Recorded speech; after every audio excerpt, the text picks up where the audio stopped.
Hello and welcome. This is an extremely short introduction to databases and what they do. If you have a small business, for example, a small air service, you might be able to run everything off of one big spreadsheet. Um, Not really, but let's imagine here for a minute. This one big spreadsheet has all our airplanes, um, all the specifications for the airplanes, model number, how many hours it has on it, how many passengers it carries, how many crew are required, how many hours are left on how many hours were on the warranty originally, how many hours are left on, or how many hours are on the permit, the bank that owns the plane, where it's located, the insurer, where the insurer is located, where the plane is hangared and registered. Now, of course, with a real air service, you'd have many, many more tables. And of course, the numbers in this are just bogus because I don't know anything about airplanes. But they serve a purpose in showing how you have a whole bunch of information which you can easily put into one table, but it's not practical for anything more than a mom and pop store.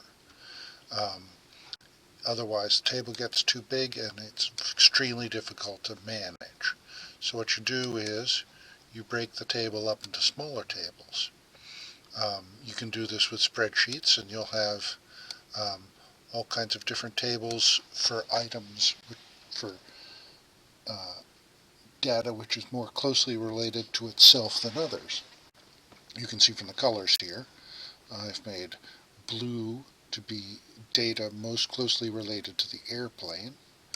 I have a yellow table, yellow set of columns for stuff related to the hangar, pink set of columns for stuff related to the insurer, and green columns for stuff related to the bank.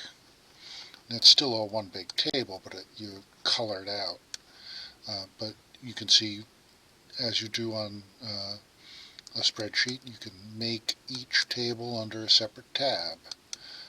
Each of these will be a separate entity of phenomena which are most closely related to themselves. All the information on the insurer or the bank are on their own separate table. That makes it easier to reference individual aspects of your business, but you can't knit them together. That's what a database does. Database knits all the information together in a manner which is extremely convenient and efficient. What you're doing is breaking a big table into smaller tables like you would do with Excel, putting different aspects of your business in different tabs. But a database knits the small tables together again based on shared attributes between the tables. In a database, each table will share a column in common with another table, and that way you can link them together to find out any piece of information in any of the tables. You use the database management software to do this. It consists of whole bunches of spreadsheets, but also a linking structure between them, and you ask questions or queries of the tables, and it gives you specific answers. But the nice thing about databases are you only open the data tables you need. You don't have to open one big table. You don't have to open all the tables, since you know precisely what kind of information you're looking for. You only open small amounts of data. And that's very useful because that minimizes the resources. You don't spend resources retrieving data you don't need. And with that increased efficiency, the product can run at a faster speed and have a far larger capacity.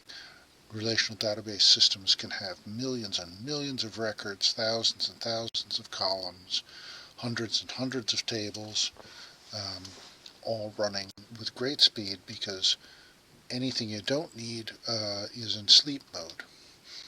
Also, when you're writing, when you're using any table, after you're done, you're writing it back to the disk drive, and there's transcription error risks that occur anytime you change a table or whenever you open and close it. So opening the fewest number of tables necessary reduces transcription error and keeps your data integrity. So right here we have the original one big table, which we've divided into 4 tables, and you can see the original links of the shared columns. Mortgager or bank is a shared column with the mortgager table.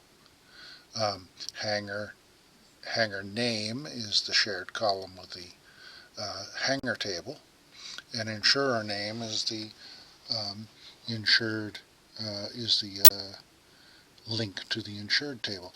These links are called joins, and there's a way to specify how to join together tables so that you can write queries which will allow you to travel between the tables necessary without going into tables you don't need.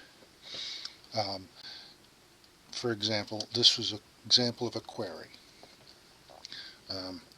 There's a big fire in Bemidji, which is in Minnesota. That's where one of our hangars is. Who insures the planes there? What country's laws will we have to apply? All you need to do is bring up the Bemidji, the rows of the Bemidji, the rows of the hanger table which have Bemidji, and then match them through common attributes with the insurers of the planes in this hanger. So you know that you're going to have to bone up on Swiss, USA, and Australian law when you put in your claims on insurance to Zurich, Paramount, and CSV insurers. That's what a query is. And you don't have to go through any of the other information in any of the other tables to answer this simple question. That is called a query, which is linked together by joins. So thank you for watching. This is a very quick introduction. I'll put up a card to my longer introduction to databases, which will allow you to go more in depth, and then I have tutorials on various database products, Microsoft Access, SQL Server, OpenOffice Base, and you can use some of these products to learn database. OpenOffice Base is great because it's simple to operate, but it's also free. Thank you very much, and good luck in your study.